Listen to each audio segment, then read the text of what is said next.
So, what is my take on the Nintendo 2DS? Now, when I first saw this thing, I was thinking, this has to be a joke. This can't be real. But then when I saw it, I was like, really, Nintendo? What is it with you that's coming out with all these different models for, all these previous handhelds or whatever?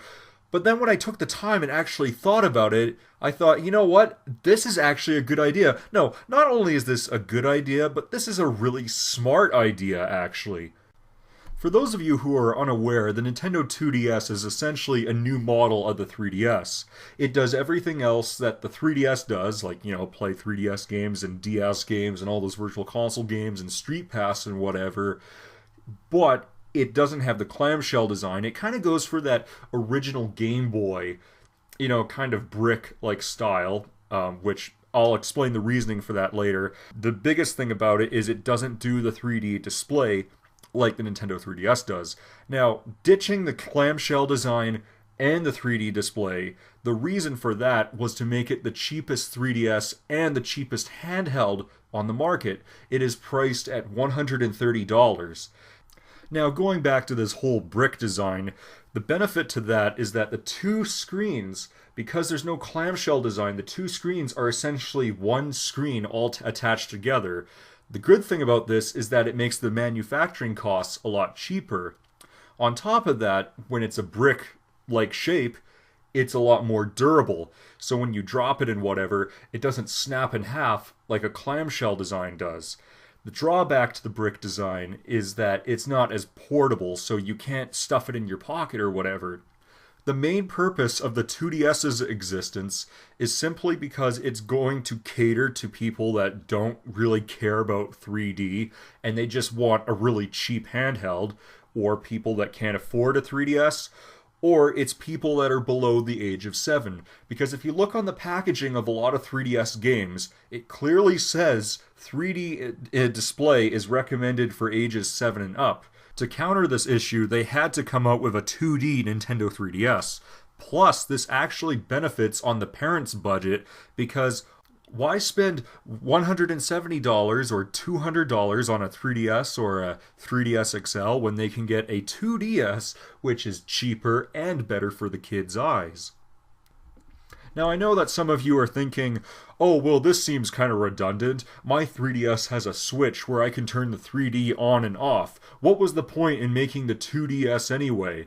Well, like I said, it's much more cheaper because low manufacturing costs, thus making it easier for people who basically can't afford a 3DS to actually get, the 3DS experience.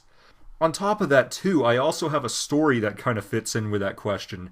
Now, a while back, my uncle phoned me and he was saying, hey, just to let you know, I'm buying 2 handhelds for my daughters.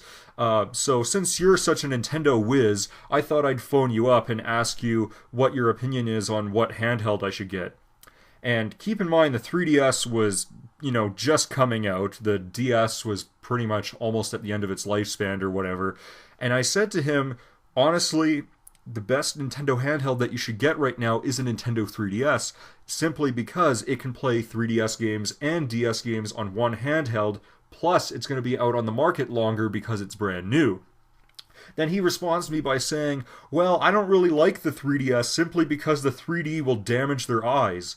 And while I did tell him that there is a switch where you can turn the 3D on and off, I think what he was basically trying to tell me was, when you look at it from a parent's perspective, when you see something that's potentially damaging to your kid, it's best to just take it away from them completely.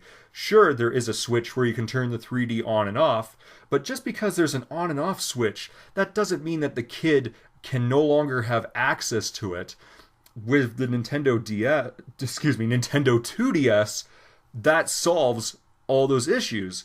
And with more models coming out, like, with the 3DS XL, people who want better battery life, a bigger screen, or maybe you're just the kind of person who has bad eyesight and you need a bigger screen, or somebody who doesn't care about 2D and just wants something cheap and easily affordable, there's the 2DS. The point I'm making here is The more models that are out and available means more options. More options means more consumers. More consumers hop on board means a bigger install base. A bigger install base means more of a profit. More profit means more money into development in more games, thus more good quality products on the way. So, if you already have a Nintendo 3DS, don't worry about this thing. There's like this is the 2DS is simply just for the individuals who don't have a 3DS already, or they're people that are on the fence about the 3DS.